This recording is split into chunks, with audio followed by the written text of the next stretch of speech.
If you cannot control your own mind, then you go through life with zero control, zero influence. You can't control anything. You're just a feather in the wind, waiting for life to blow you from happy place to sad place to happy place to sad place, completely hoping on the gods to be fortunate to you, because if any genuine discomfort comes your way, you're fucked.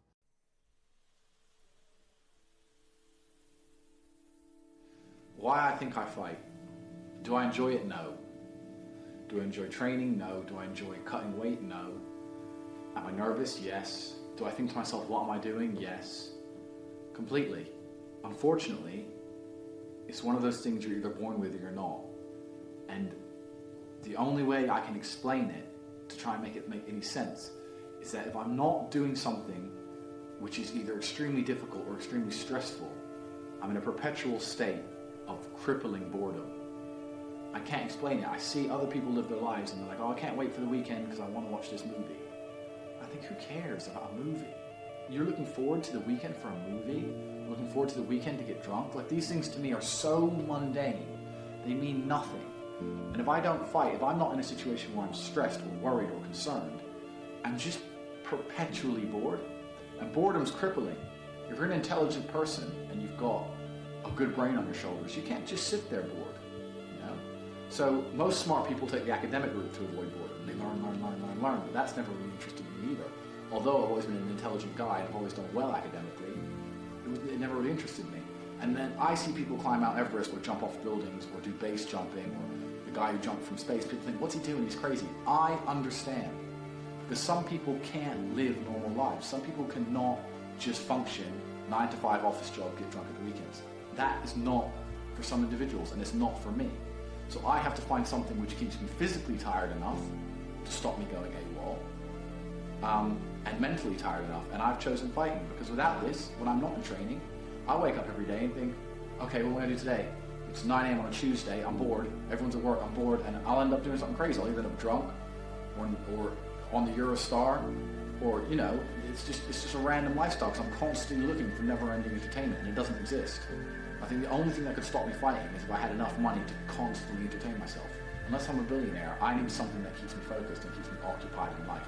With fighting, I have to train twice a day, and I have to train hard, and the stress it brings in every aspect can replace fun, and my mind is occupied. It occupies me. It's the only way I can try and explain it. It occupies me, and I could never stop doing this even if I lost 100 fights, because I'm not built to live a normal existence. I can't do it. I couldn't just have a kid with some girl and sit at home and work a little bit and relax.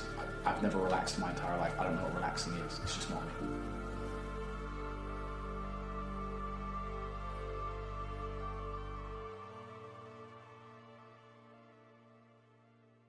I was a 4-time kickboxing world champion. For 12 years, I trained 5 hours a day, 6 days a week. And I was motivated to train probably about 25% of the time. The rest of the time I went because I am disciplined. You don't feel like going through that shit on a Wednesday morning when you wake up, but you have to do it because you're disciplined. You're either a disciplined individual or you are not a disciplined individual. There's a difference between want and want. And I say this all the time. People say to me, I want to be rich. And I say, okay, well, I want to be able to ice skate, but I don't want to be able to ice skate enough to go learn how to ice skate because I can't be bothered. I mean, surely if I could click my fingers and be a figure skater, I'd click my fingers. Who wouldn't? But I don't want to actually go train because I don't want it enough. And this is the exact point with money. Everyone wants money put on their lap. If you truly wanted money, you wouldn't be able to sleep until you fucking had it. And this is the point. Because when I had nothing, I couldn't be distracted. You couldn't distract me from what I wanted. That's who I am. If I want something, I'm gonna get it. I do not need to be motivated. I'm a disciplined person. If I allocate X amount of time to work, I'm gonna do it. But that is the bottom line answer. It's discipline. You're gonna have to work when you don't feel like working. That's how it's gonna have to be, or you're never gonna be in it. One of the only things in this world you can control is your state of mind. You can't control the weather, you can't control other people, you can't even control your health. You might get a brain hemorrhage, or you might get hit by a bus. One of the very few things in the world you have genuine control over is your state of mind. You decide if you're a disciplined person. You decide if you're a happy person. You decide if you're a depressed person. These are things that in real time you can affect in your brain. This is all you can control on Earth. If you can't control that, then you're just a feather in the wind. And life's gonna blow you around, and you might land somewhere good, you might land in dog shit, nobody knows. Your state of mind is what you should be able to control. If you can't wake up and say, today I'm making some money, and actually try your very, very best, and actually stay dedicated to that task. If you can't do that, you're fucked. Every man understands you shouldn't be complaining about things you cannot change. You have to play the cards you're dealt. To be born a certain height and then to sit there and go, what do I do? I'll tell you what you do. You become the best version of yourself, just like everyone else does. Nothing about the height is in and of itself enough value for me to be a valuable man. As a man, you build your value. You are born with the cards you're dealt. Sure, it'd be ideal. Look, I'd love to be 7 foot tall. I'm not. So it's the same argument. If you're 5'2", you need to become rich, strong, and funny, and charismatic, and interesting, and witty. If you're 6'4", you need to become rich, strong, well-connected. It's the same game. So to sit there and complain about it is asinine. All of you have a handful of aces. I don't think you understand that. You could have been in a car crash at 4 years old and lost your legs. Do you have any understanding of how lucky you have been? This is pure luck. There's no this only luck has kept you fully able-bodied, sitting there, capable of learning and listening and becoming something. You don't really need to be that tall if you're important and rich, and when you walk in the room, you think when fucking Mayweather walks in the room, people give a shit? Fix that frame in your mind. You are viewing yourself as a short man. Stop it. Walk the fuck up and be the man.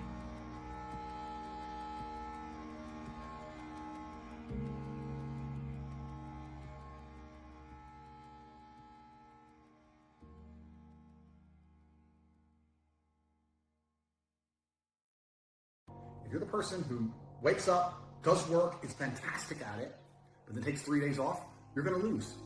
They say that hard work beats talent when talent doesn't work hard. And it's completely true. You have to be consistent. You have to decide. Are you the kind of person who wants to make a lot of money in this life and live a life of freedom? Or are you the kind of person who wants to look back when he's 30 on his 20s or 40 on his 30s and look at that decade and go, what did I do with that decade?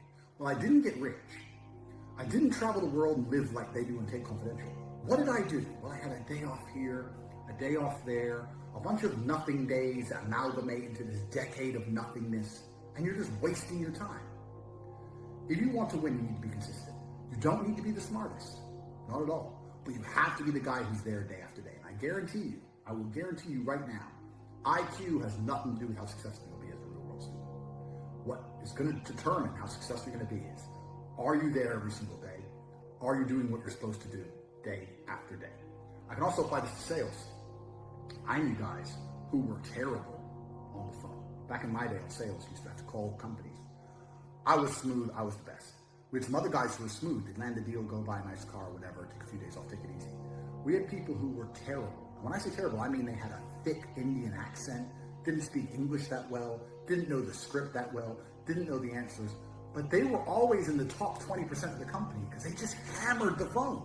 They just were on it. They needed to feed their family in Bangladesh. They didn't give a fuck. They were just calling.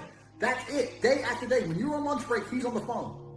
You can win with hard work alone. And that's what's amazing about the universe when I say that. God will give you anything you truly want. If you truly want money and you truly try hard, you truly listen to us, you are going to have as much money as you can possibly ever desire.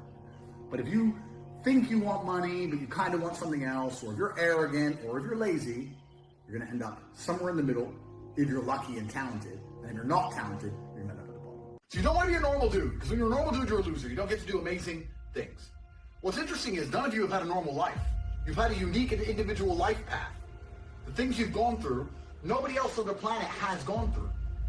You've lived certain experiences. The school you went to, the time you were picked on in that class, the girl who broke your heart, every single thing you've been through is unique, like a fingerprint, a completely unique life.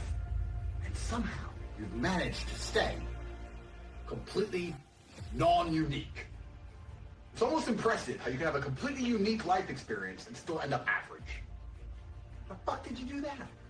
Your life's different than everyone else's, and you still look and talk and sound and act like everybody else, like a dummy. That happened because you have not paid enough attention into analyzing your life. Self-analysis. Every single time something good happened to you, every single time something bad happened to you, you've not spent enough human hours sitting and thinking and trying to work out why it happened. how to make sure the good things happen more often, how to make sure the bad things happen less often. What was God trying to teach you? He was trying to teach you something. You think, oh, I just felt scared. No! God sent you a lesson, but you didn't pay any attention to it. Do you understand? Everything that's happened to you has been sent from God himself to guide you on a unique path. Everything good and everything bad. And the point of the unique path is that you end up a unique person. But you are failing. If you're a full-grown man, you should feel deep shame at the fact that you can't do what I can do. Yeah, I'm Tough G. I am your superior in every human metric. Any way you can possibly measure humans, I surpass you. Yes, I agree. But you should still be angry in your heart that I destroy you so easily. You should feel sad about that. My unique life path has led me to have a very unique human experience as Top G, the most respected man on the face of the planet, the most Googled person on earth.